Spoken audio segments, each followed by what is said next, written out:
What's up guys, today I'm going to be talking about Mirror's Edge, the 2008 first-person parkour game that both revolutionized first-person gaming and cemented Swedish developer DICE as one of the most innovative studios in the gaming industry. So this was one of the first games that I ever purchased, and to this day when I play it I can tell that it still holds up. The mechanics, much like Call of Duty 4, have aged like a fine wine and it's still an absolute joy to play through. With the exception of games like Dying Light and the somewhat disappointing Mirror's Edge catalyst, there haven't really been many games that focus on first-person movement and parkour as the primary element.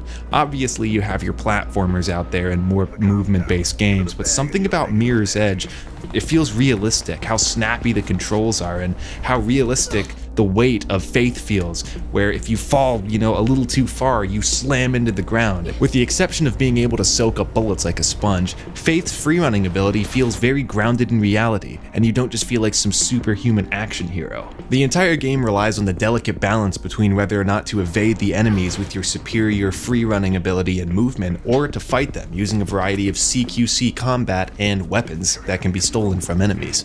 Mirror's Edge did receive some criticism for the clunkiness of its combat, especially when it came to shooting, but personally I felt that they handled the CQC well, as you can jump at enemies from different angles and it will trigger different attacks. However, the shooting mechanics in Mirror's Edge leave a lot to be desired. Her aiming feels sporadic and clunky, and you feel like a strong disconnect between your thumbstick and what's actually happening on screen. Combine that with the fact that you can't aim down sights or slow down and make focused shots, it makes all the shooting sections of the game feel really clunky and messy, and you've been executing so much parkour with precision. When you get these clunky shooting mechanics, it really sucks. The developers said from the beginning that they didn't want Mirror's Edge just to be a big shoot 'em up game. They really wanted it to be about free running and parkour and focusing on evading combat rather than just getting into lengthy shooting battles.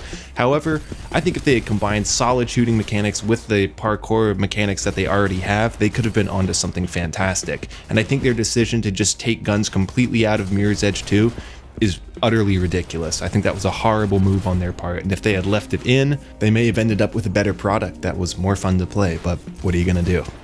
Getting back to the original Mirror's Edge, for the time, I think this game has phenomenal graphics.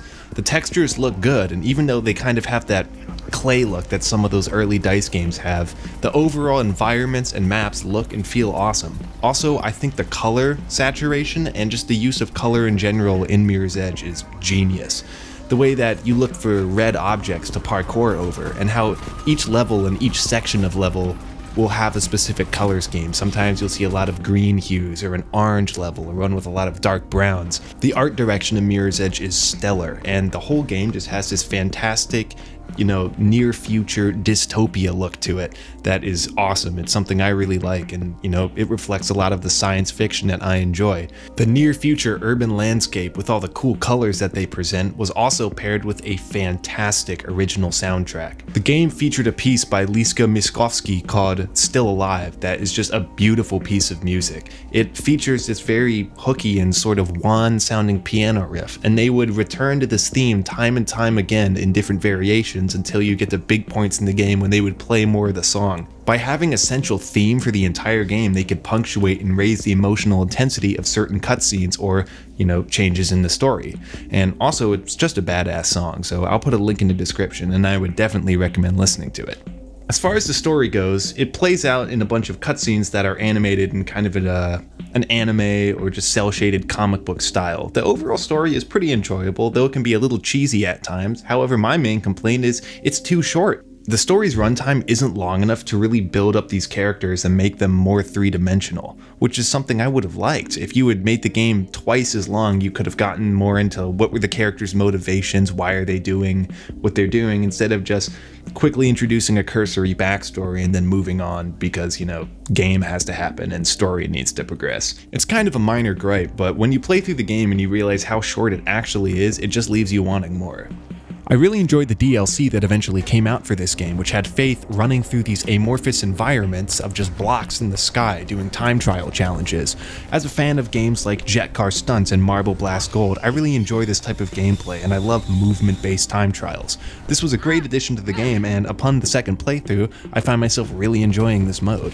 The rock-solid mechanics and fantastic art direction of the game cement it as a modern classic, and I feel like this is a game that people are going to play for years to come.